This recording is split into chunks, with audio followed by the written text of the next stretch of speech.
Reels वाली बहू। प्रज्ञा को रील्स बनाने का बड़ा ही क्रेज है और वो दिन भर रील्स बनाती रहती है। खाते पीते घूमते फिरते घर में कॉलेज में रील्स बनाने के कारण प्रज्ञा पूरे कॉलेज में हाईलाइटेड है। जहां उसकी रील्स सभी को पसंद आते हैं, वहीं मनीषा चिंता में डूबी रहती है। एक रोज जब खाते हुए प्रज्ञा रील्स बना रही होती है, तब मनीषा कहती है, 1 मिनट भी चैन नहीं है इस लड़की को। ये नहीं कि खाना तो आराम से खा ले, लेकिन नहीं, अरे थोड़ी देर रील्स नहीं बनाओगी तो आसमान नहीं टूट पड़ेगा। अरे मम्मी, इसी को तो कहते हैं डिटर्मिनेशन।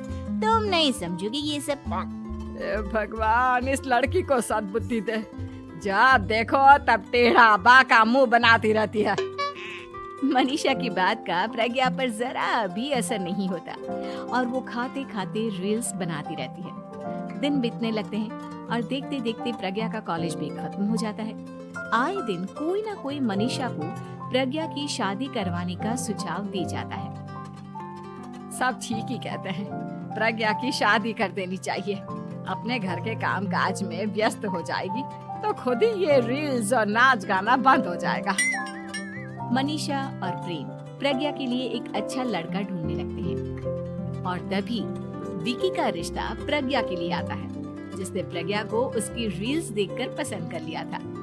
अगले दिन विकी अपने माता पिता के साथ प्रज्ञा के घर पहुंच जाता है और प्रज्ञा साड़ी पहने हाथों में चाय की ट्रे लिए उनके सामने आती है। जब विकी को पसंद है तो हमें भी बहू पसंद है। बहन जी, आप बारात की तैयारी कीजिए। एक बार लड़का लड़की अकेले में बात कर ले तो अच्छा रहेगा। हाँ हाँ, क्यों नहीं। मनीषा विकी को प्रज्ञा के कमरे में भेजती है, जहां प्रज्ञा पहले से ही रील्स बना रही होती है। तभी विकी कहता है, आ गए आपके साजन जी। हमारे साथ ये रील्स कंप्लीट करती तो और भी अच्छा रहता। अच्छा जी, अब आ ही गए हैं तो बना ही लेती हूँ आपके साथ। दोनों मिलकर रील्स बनाते हैं। जब वी मीट और तुरंत पोस्ट भी कर देते हैं। फिर विकी कहता है, जब आप साड़ी में चाय लेकर आई तब मुझे लगा कि कहीं मैं गलत घर में तो नहीं आ गया। अब सही है। दोनों की शादी पक्की हो जाती है और शादी के दिन भी प्रज्ञा रील्स बनाने से चूकती नहीं। यहाँ तक कि बारात के समय भी नाचते हुए रील्स बनाती है।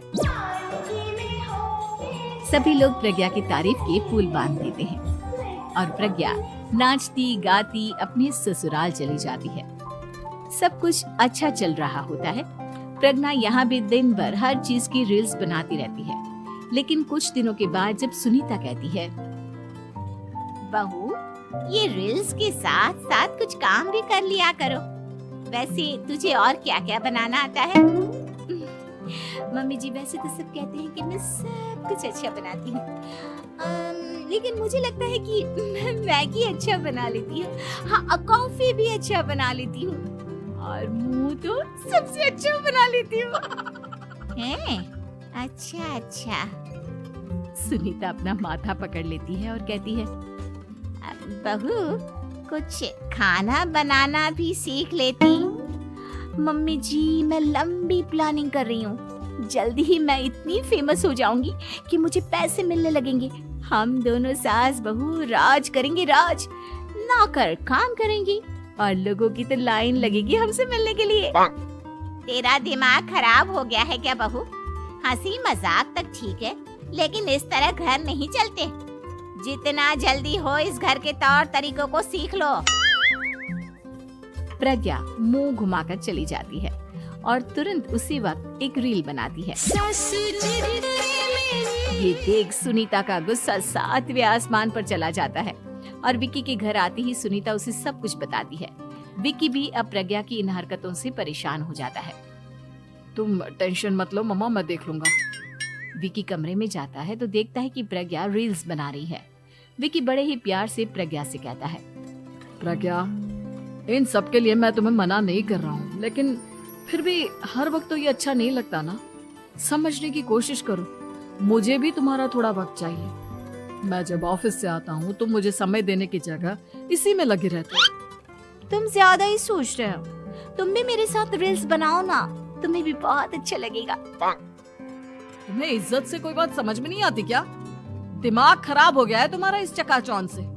अगर तुमने अपना रवैया नहीं बदला तो मैं तुमसे दूर चला जाऊंगा। तुम ही रिश्ता लेकर आए थे, मुझे लड़कों की कमी नहीं थी और ना आज है। विकी दरवाजा पटक कर चला जाता है। धीरे धीरे विकी प्रज्ञा से दूर होता जाता है। एक रोज मनीषा प्रज्ञा के ससुराल उससे मिलने जाती है। तब सुनीता उससे कहती है, बहन जी, अब आई हैं तो कुछ दिन यहाँ रहकर जाइएगा, आप ही का घर है। हाँ मम्मी, बहुत दिन हो गए तुम्हारे साथ एक भी रील नहीं बनाई मैंने। प्रज्ञा तुरंत अपने फोन में रील्स ऑन कर लेती है। ये सब मुझसे नहीं होगा। तेरा ये भूत अभी तक नहीं उतरा क्या? बहन जी, आप कुछ कहती नहीं क्या इसे? जब आप ही कुछ नहीं कर पाई तो मैं कर ही क्या सकती हूँ। सास तो वैसी ही बदनाम है। शाम को घर की लाइट चली जाती है और मनीषा प्रज्ञा से कहती है, मेरे घुटनों में बहुत दर्द हो रहा है, तू लाइट का कुछ इंतजाम करना बेटा। अच्छा, कैंडल जला देती हूँ मम्मा। प्रज्ञा गाते हुए कैंडल जलाती है और खिड़की के पर्दे के पास रख देती है। मनीषा, जिसे बहुत दर्द हो रहा है, वो सो जाती है और प्रज्ञा हमेशा की तरह अपने रील्स में लग जाती है। उधर कैंडल की वजह से पर्दा आग पकड़ लेता है और मनीषा के कमरे में आग लग जाती है।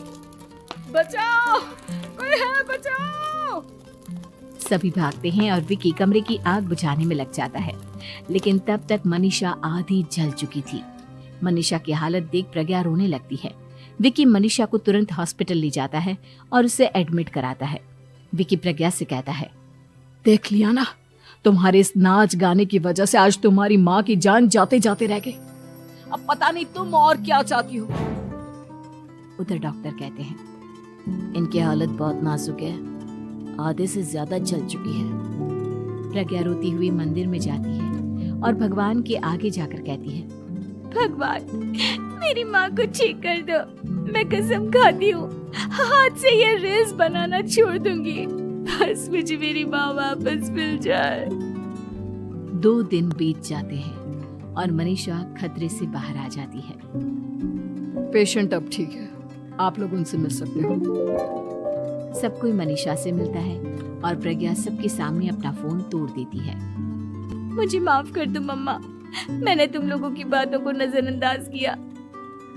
बेटा, कोई भी चीज जरूरत से ज्यादा खराब है। मैंने तुम्हें रील्स बनाने से कभी मना नहीं किया, लेकिन हर वक्त एक ही चीज तो सही नहीं है। मैं समझ गई हूँ मम्मा, आई एम सॉरी। प्रज्ञा उस दिन से रील्स बनाना छोड़ देती है और पूरी तरह से अपने घर में लग जाती है।